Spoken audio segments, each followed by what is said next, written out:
Now, last night, AABLA West Africa also celebrated Atedo Peterside, the chairman of Stanbic IBTC, as Businessman of the Year. We caught up with him after he received his award. Take a look. Well, the first thing I would say that I'm surprised because I explained when I was given the award that some of us don't expect to win this sort of award usually, because the kind of work that we do, we sort of step on various people's toes. And so that's usually a backlash, and people think, oh, this fellow is too hard, or he's too tough, or it's inflexible, and so on. So usually the kind of people that win awards are those who are popular, you know. But it's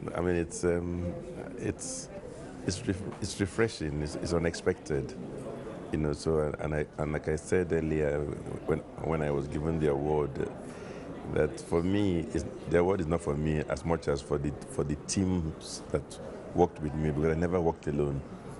Yeah. Being the business leader of the year, now what does that even mean to you? What does it mean to be the business leader of the year? Well, I think it means that, you know, the judges and some people think that I've done something that can pass for being a role model, you know, and I think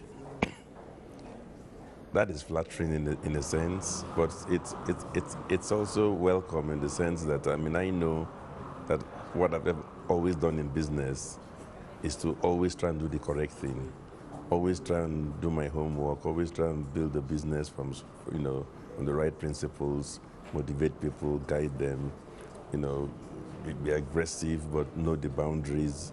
So I mean, so it's refreshing that that sort of behavior can win an award. Some things you cannot compromise. One of them is integrity. You've got to decide, you know, what kind of human being you are. For me, it was never negotiable. The most important thing was my integrity, because that's something that you're protecting yourself, your family, the legacy you leave. I never wanted to do business in a way that my children would be ashamed.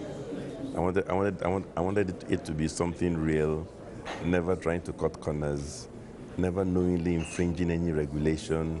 So for me, those were the important things, because some people argue that, look, if you respect all the rules and you do the correct thing, you will never be phenomenally successful. But hey, there are degrees of success. I mean, I don't really care. I should not be averagely successful and know that I have a clean record and a clean name than to be phenomenally successful with a question mark. So I think sometimes too, there are trade-offs. We make choices, you know, and I've made my choices. You were at the center of the privatization of Nigeria's power sector. Well, Nigerians, of course, will argue that we're yet to feel the benefits you know, from that privatization. But you tell us, do you think we're on the right path? What did it really take to facilitate that process? We've turned the corner in a major way. I mean, the center of gravity of the power sector in Nigeria has moved from government to the private sector. We don't expect to see a sort of miraculous improvement overnight, but there's a better alignment of goals, and already they have seen some green shoots, some early signs that the basis for improvement is slowly appearing, and people have finally started calling to say, oh, at long last we see that when there's a fault in a neighborhood and we report it, the distribution company actually comes to come and try and rectify the fault within a reasonable time. And they say thank you for that, because before they never had that. So my point is that is how improvement starts. So that I'm happy and I'm very pleased that we're seeing those early signs already.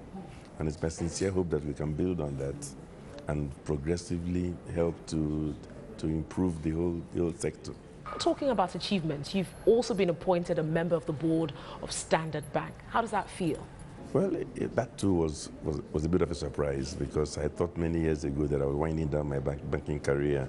So instead of winding down, I find myself being, I wouldn't say sucked in more, but being asked to come and play a different role, which is an Africa-wide role, or indeed almost like the global head of, you know, operations.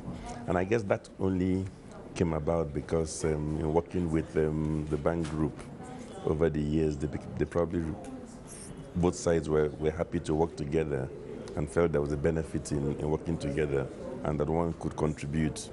And it's because I'm not from South Africa, I'm obviously from Nigeria and so on. So it's also, for many Nigerians, it's reassuring that a bank that has its head office in South Africa, that has ambitions to be and to remain the largest bank in Africa with an African focus, sees the need to bring on board somebody from Africa, outside of South Africa, onto the board, so that for many Nigerians, it has confirmed to them that the bank is real and in its purpose when they say that Africa is the centerpiece of their